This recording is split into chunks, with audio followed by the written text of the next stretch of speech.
Let's break it down with Hand of the Week.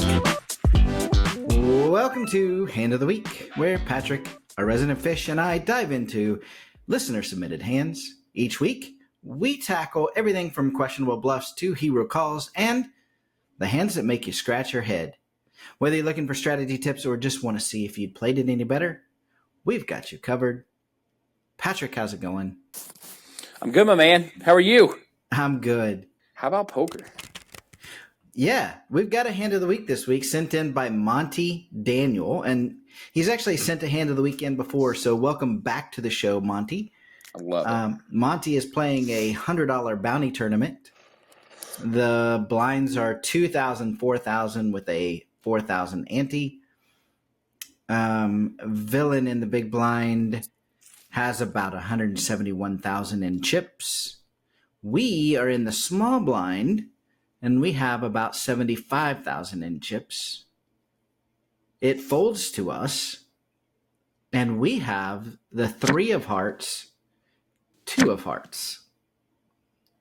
3 of hearts, 2 of hearts. Monster. We've got a monster. Monty's got a monster. Call. Yeah. So this is one of those situations where it depends on the player, right? Yeah. I think whatever the big blind might do, we should have a feel for that at this point, I would think, unless they just sit down, which is highly unlikely. If I feel like the big blind is going to raise us if we call, then I can just fold it, right? I can just save the half a big blind. Yep. Then. But if I think we can raise and get him to fold, then I'll put some extra in there. The problem is just calling. We have to absolutely smash the flop.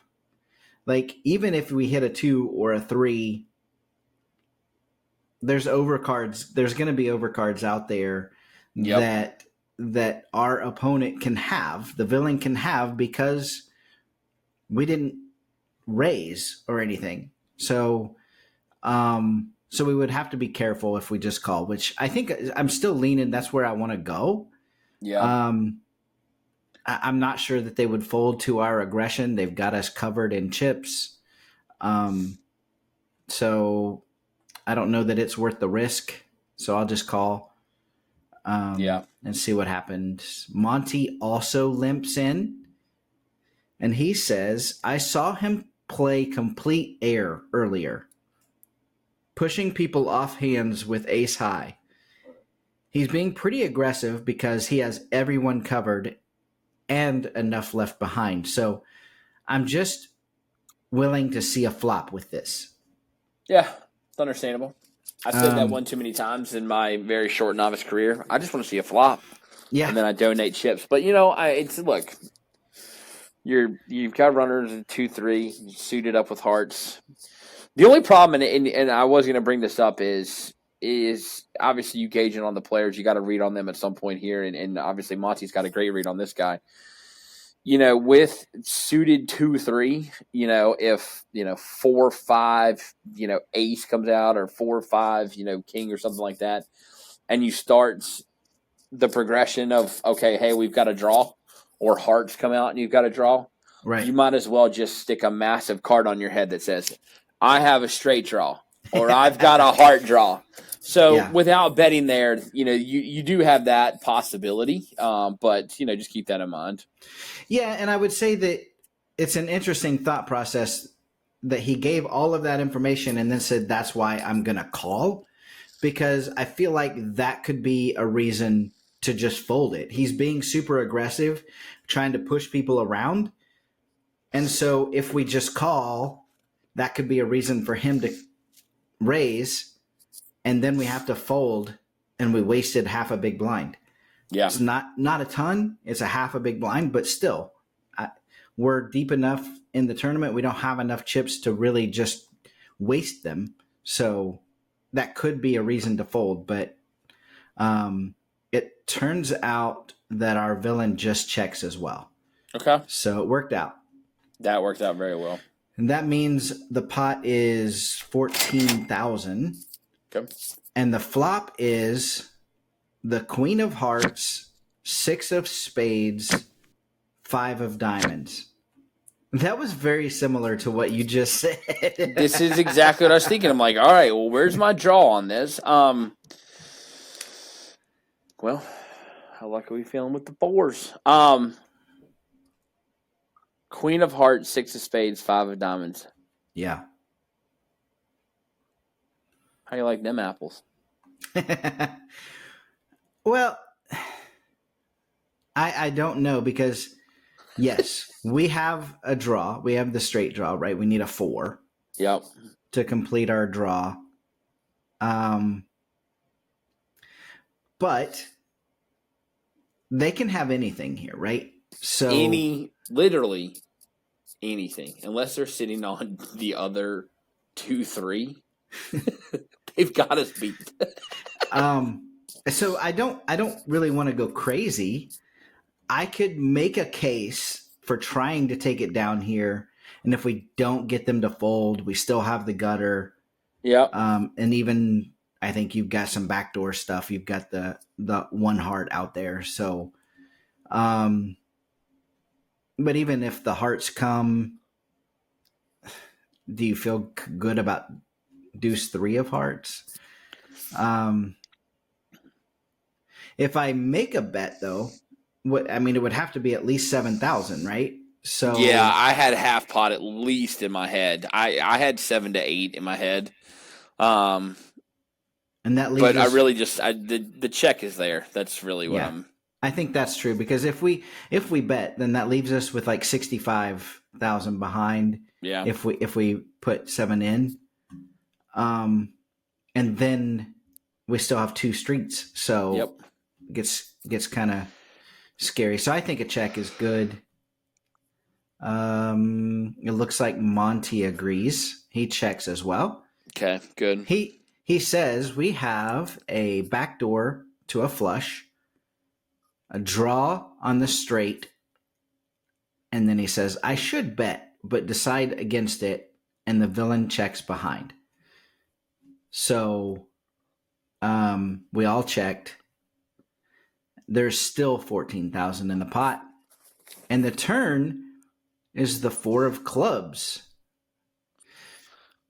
So the board is the Queen of Hearts, 6 of Spades, 5 of Diamonds, 4 of clubs. We hit bingo. We have our straight. What do you think? I'm baiting the hook as we speak. I'm just finding out the number.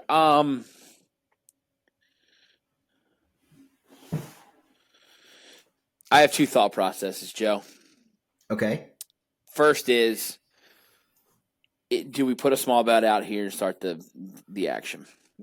But if we do, and we've limped, checked, are we again, like I said earlier, taking a big note card that says, don't look at me, I have a straight.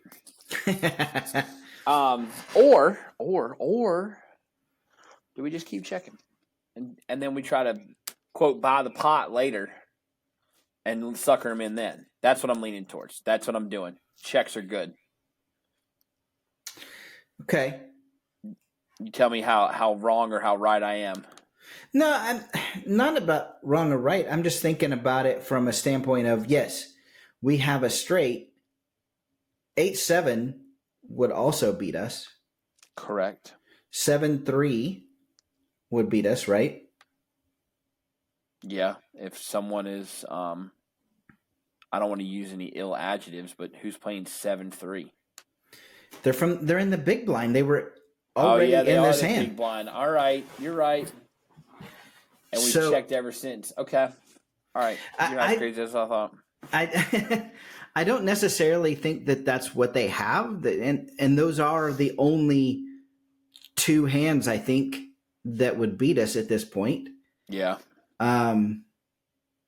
So I don't want to go monsters under the bed scenario where I'm afraid of everything. But I do think it's important to note that we don't have the nuts, right? We do not.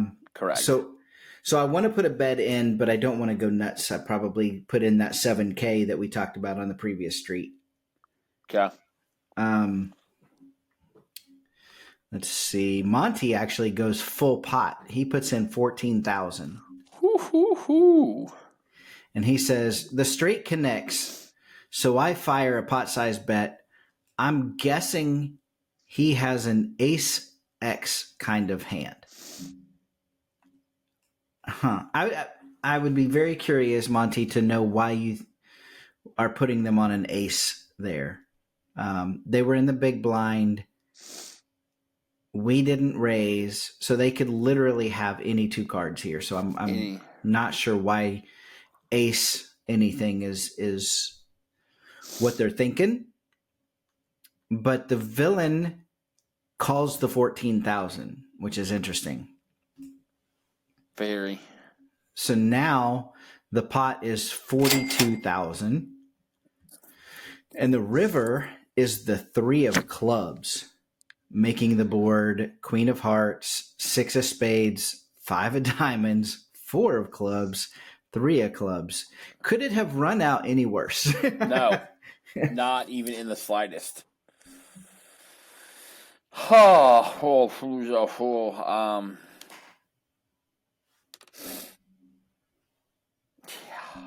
that's terrible. Well, you got a 7, you're good. You got a 2, you're good. Well, the two, we would actually be all right. We would chop it, right? Right. Yeah. So pot's 42. We let in hard. They called.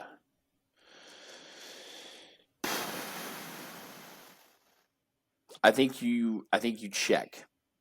I think you check call. Yeah, that's kind of what I was thinking too. There's no flush on the board. Nope. The only way they beat us is if they've got a 7. Yeah. And or a set. No, we've got the straight. Yeah, we got a straight. I'm an idiot. They got to have the 7 to beat us. Yeah. And I'm actually happy with the size of the pot at this point. 42,000. Fine with that. Yep. If we bet, we probably only get called by a hand that beats us. Yeah. I don't think with the board the way it is, I don't think they're calling with just a queen. No. So, yeah, I think checking. If they bet, though, I really don't know what I'll do. I probably have to call, right? I think that you have to call. I think that's what that's what I was getting at in my head. I'm like, okay, I'm in this hand, but I don't want to bet, catch a raise, and then have to go with him. I'd rather him just set the price. I'm comfortable with the 42 if I take it down. If he has the 7, good hand, dude. Well done. Way to river it. What if he shoves, though? Okay. What if he bets enough to put us all in? There's the caveat. I'm not shoving. You're not calling a shove? No, I'm not calling a shove. It's hard because he literally said earlier. He bet on air. Yeah, he bullies the table, and he did that with ace high earlier. So that would be tough. I feel like I would probably still have to call it off. But I don't know. I don't know what I would do. I don't think I would. I don't think I would, but I could see doing it. Yeah. Especially given your take on the guy. Yeah. So Monty says, we have the straight. I'm still convinced he has some sort of ace X hand. Maybe hit something like the queen or the 4, or he just does what I saw him do before with something like ace jack or ace 10 or ace 9. I don't understand why, Monty, you're thinking that he wouldn't have raised those hands from the big blind. But regardless, Monty says, I shove my remaining chips in the pot, hoping hoping he hit one of the cards on the board combined with an ace or king, maybe even queen with one of the other cards on the board, which would give him 2 pair. The villain calls and shows me the bad news. He is holding ace of hearts, 7 of spades, and sends me to the rail.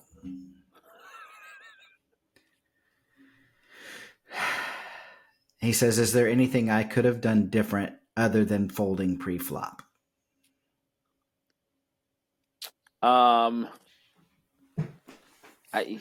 You checked pre-flop and he checked back. Oh, well, pre-flop. He called. Never mind. Yeah. I mean, no, there's nothing. Folding pre-flop is one option, right? Correct. That'll take care of that. Folding 2-3 suited, or not. I still don't understand why a 7 is not at least a consideration for Monty in this hand.